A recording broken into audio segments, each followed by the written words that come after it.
नमस्कार, मेरा नाम अनुज। आज हम बात करेंगे श्रीमती एनी बेसेंट और थियोसॉफिकल सोसाइटी के बारे में। जब हम भारतीय इतिहास की चर्चा करते हैं तो भारत के इतिहास में 3 विदेशी महिलाओं का बहुत ही महत्वपूर्ण योगदान रहा, जिनमें सिस्टर निवेदिता जो कि स्वामी विवेकानंद जी से प्रेरित थीं, मीराबेन यानी मैडलिन स्लेड जो कि महात्मा गांधी जी से प्रेरित थीं, और श्रीमती एनी बेसेंट जो कि भारतीय अध्यात्म से प्रेरित थीं। आज हम बात करेंगे श्रीमती एनी बेसेंट के बारे में, जिनका जन्म 1847 में आयरलैंड में हुआ। उनका प्रारंभिक जीवन इंग्लैंड में बीता, वहीं उनका विवाह हुआ, 2 बच्चे भी हुए। हालांकि बाद में पति के साथ उनका तलाक हो गया और उन्होंने अपना कार्यक्षेत्र भारत को चुना। भारतीय राष्ट्रीय आंदोलनों में हिस्सा लिया, आजीवन भारत में रहीं, भारत को अपनी मातृभूमि माना और यहीं पंचतत्व में विलीन हो गईं। 1875 में रूसी महिला मैडम HP ब्लावात्स्की और अमेरिकी कर्नल ऑलकॉट ने थियोसॉफिकल सोसाइटी की स्थापना की। यानी थियोसॉफिकल सोसाइटी की स्थापना किसने किया? रूसी महिला मैडम HP ब्लावात्स्की और अमेरिकी कर्नल ऑलकॉट ने 1875 में किया। 1879 में थियोसॉफिकल सोसाइटी का मुख्यालय बम्बई को बनाया गया। 1882 में अडयार यानी मद्रास को प्रधान कार्यालय बनाया गया। यानी थियोसॉफिकल सोसाइटी का प्रधान कार्यालय कहाँ बनाया गया? अडयार यानी मद्रास में। कब बनाया गया? 1882 में। लंदन में Shrimati Annie Besant theosophical society की सदस्य बनी और 1893 में श्रीमती एनी बेसेंट भारत आईं। थियोसॉफिकल सोसाइटी की ओर से श्रीमती एनी बेसेंट ने शिकागो विश्व धर्म सम्मेलन में हिस्सा लिया। हम सभी जानते हैं कि 1893 में शिकागो में विश्व धर्म सम्मेलन का आयोजन हुआ था, जिसमें भारत की ओर से स्वामी विवेकानंद जी ने हिस्सा लिया था। तो वहीं 1893 के शिकागो विश्व धर्म सम्मेलन में थियोसॉफिकल सोसाइटी की ओर से श्रीमती एनी बेसेंट ने हिस्सा लिया था, जबकि भारत की ओर से किसने हिस्सा लिया था? स्वामी विवेकानंद जी ने। और थियोसॉफिकल सोसाइटी की ओर से किसने हिस्सा लिया? श्रीमती एनी बेसेंट जी ने। 1898 में श्रीमती एनी बेसेंट ने काशी के नरेश प्रभु नारायण सिंह से जमीन प्राप्त की और बनारस सेंट्रल हिंदू कॉलेज की स्थापना की। यानी बनारस सेंट्रल हिंदू कॉलेज की स्थापना किसने किया? श्रीमती एनी बेसेंट ने। कब किया? 1898 में काशी के नरेश प्रभु नारायण सिंह से जमीन प्राप्त करके, जो बाद में मदन मोहन मालवीय जी के प्रयासों से 1915-16 में बनारस हिंदू विश्वविद्यालय बना। यानी बनारस हिंदू विश्वविद्यालय किनके प्रयासों से बना? तो मदन मोहन मालवीय जी के प्रयासों से। कब बना? 1915-16 में, जो कि पहले क्या था? Banaras central Hindu college. किसने स्थापित किया था? श्रीमती एनी बेसेंट ने। कब? 1898 में काशी के नरेश प्रभु नारायण सिंह से जमीन प्राप्त करके श्रीमती एनी बेसेंट जी ने बनारस सेंट्रल हिंदू कॉलेज की स्थापना की थी, जो बाद में 1915-16 में मदन मोहन मालवीय जी के प्रयासों से बनारस हिंदू विश्वविद्यालय बना।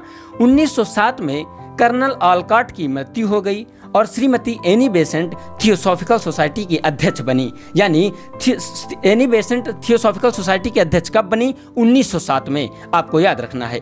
1913 में लंदन में आयरिश होम रूल लीग की स्थापना की गई थी और आयरिश होम रूल लीग से श्रीमती एनी बेसेंट ने काफ़ी ज़्यादा प्रभावित हुई और वहाँ से काफ़ी ज़्यादा प्रेरणा प्राप्त की थी। उसके बाद 1914 में श्रीमती एनी बेसेंट सक्रिय रूप से राजनीति में उन्होंने पदार्पण किया और कांग्रेस से जुड़ गईं। यानी कांग्रेस से श्रीमती एनी बेसेंट कब जुड़ी थी? 1914 में। और इसी के साथ वो राजनीति में सक्रिय रूप से उन्होंने पदार्पण किया।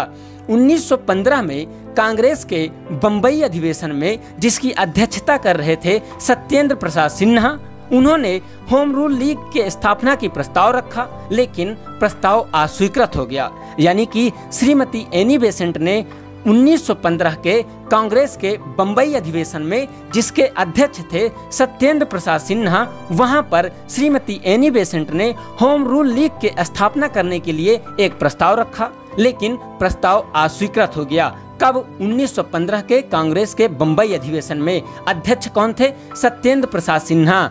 किसने प्रस्ताव रखा था? श्रीमती एनी बेसेंट ने। किस चीज का प्रस्ताव रखा था? होम रूल लीग की स्थापना का। प्रस्ताव स्वीकृत हुआ? नहीं, अस्वीकृत हो गया। 1916 में श्रीमती एनी बेसेंट और बाल गंगाधर तिलक ने अलग अलग होम रूल लीग की स्थापना की। यानी होम रूल लीग की स्थापना बाल गंगाधर तिलक और श्रीमती एनी बेसेंट ने अलग अलग किया था।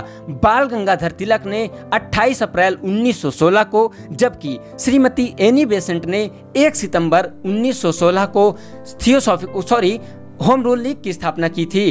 तो होम रूल लीग की स्थापना बाल गंगाधर तिलक ने कब किया? 28 अप्रैल 1916 को। और श्रीमती एनी बेसेंट ने कब किया? 1 सितंबर 1916 को। तो होम रूल लीग की स्थापना पहले किसने किया था? बाल गंगाधर तिलक ने। कब? 28 अप्रैल 1916 को और 1 सितंबर 1916 को श्रीमती एनी बेसेंट जी ने। श्रीमती एनी बेसेंट जी की कुछ प्रमुख रचनाएं हैं: wake up India, the Indian ideals, India a nation. India a nation में उन्होंने भारत को अपनी मातृभूमि माना है।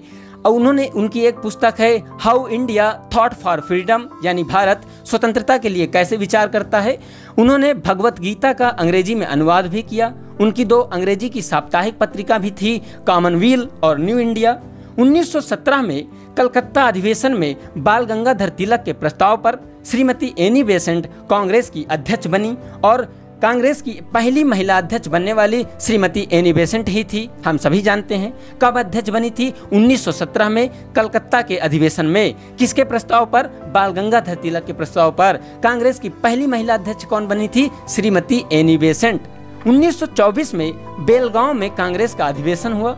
1924 में कहाँ अधिवेशन हुआ? बेलगांव में। अध्यक्ष कौन थे? महात्मा गांधी। 1924 के बेलगांव के कांग्रेस अधिवेशन में महात्मा गांधी पहली बार अध्यक्ष बने और अंतिम बार, यानी कि इससे पहले न तो कभी महात्मा गांधी कांग्रेस के अध्यक्ष बने थे और न इसके बाद कभी बने। 1924 में बेलगांव के कांग्रेस अधिवेशन में महात्मा गांधी पहली और अंतिम बार कांग्रेस के अध्यक्ष बने और 1924 के बेलगांव अधिवेशन में जहां कांग्रेस के अध्यक्ष महात्मा गांधी बने थे, इसी अधिवेशन से श्रीमती एनी बेसेंट ने राजनीति से अपने आप को अलग कर लिया और 1933 में मद्रास में श्रीमती एनी बेसेंट इसी भारत भूमि में पंचतत्व में विलीन हो गईं। बहुत बहुत धन्यवाद।